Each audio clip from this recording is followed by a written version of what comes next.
जो किश्तवाड़ में हुआ वो ग्लेशियर लेक फटने से नहीं हुआ, वो बादल फटने से हुआ है।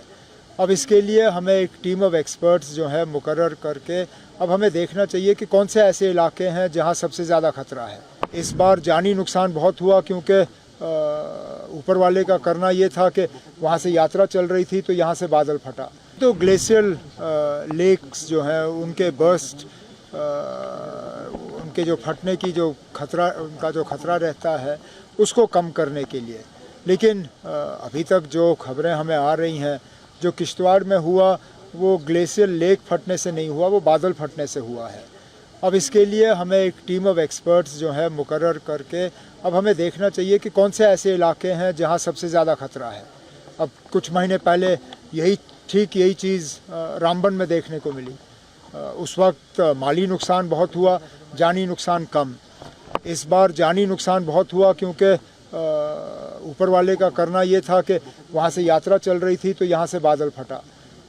लेकिन इस तरह के हालात दोबारा ना बने, या अगर बन भी जाते हैं तो नुकसान कम हो, उसके लिए हुकूमत के तरफ से क्या क्या कदम उठाए जा सकते हैं, इसके लिए अब हमें कुछ एक्सपर्ट्स मुकर्रर करके उनकी एक रिपोर्ट उनसे मांगनी होगी।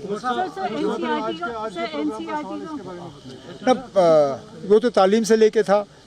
हम चाहते हैं कि हम अपने बच्चियों को बेहतर से बेहतर तालीम फराहम करें।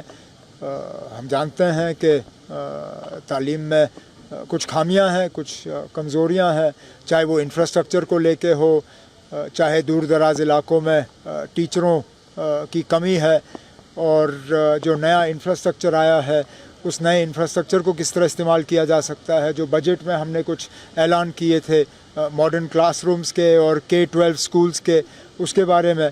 तो ये वन डे वर्कशॉप है। मैंने तो इनसे यही कहा हुआ है कि ये अगर 10 चीज़ें एक रोड मैप के तहत 10 हमें अपनी सिफारिशें दें तो उस पर हम अमल कर लेंगे। आफ्टर बैनिंग सम पब्लिकेशंस, अब NCERT का एक मॉड्यूल आया है जिसमें दे आर सेइंग कि जो पार्टीशन था वो जिन्ना की वजह से खाली नहीं हुआ, कांग्रेस की वजह से भी हुआ और माउंटबेटन की वजह से, एंड ऑल्सो जो कश्मीर में सिक्योरिटी कंडीशन हुई वो उस वजह से हुई।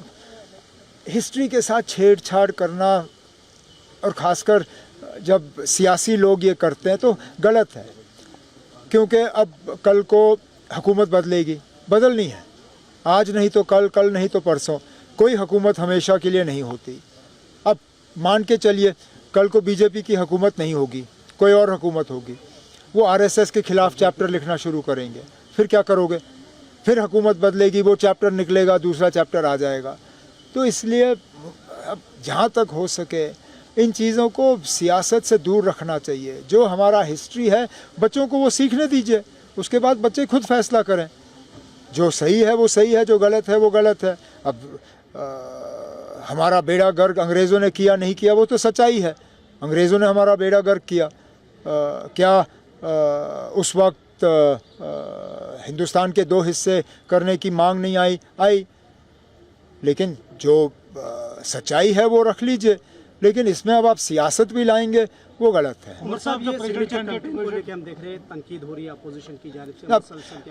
अब आपके सवाल में ही आपका जवाब है। अपोजिशन है ना, उनका काम है अपोज करना, वो हर चीज़ को अपोज करेंगे।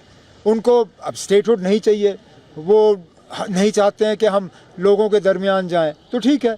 अब हम जब हम कुछ नहीं कर रहे थे तब वो कह रहे थे आप कुछ नहीं, आप क्यों नहीं निकलते हो, आप निकलते क्यों नहीं हो, आप लोगों को शामिल क्यों नहीं करते हो। अब हम निकले, लोगों को हम शामिल कर रहे हैं। अब वो कहते हैं आप लोगों को क्यों शामिल कर रहे हो।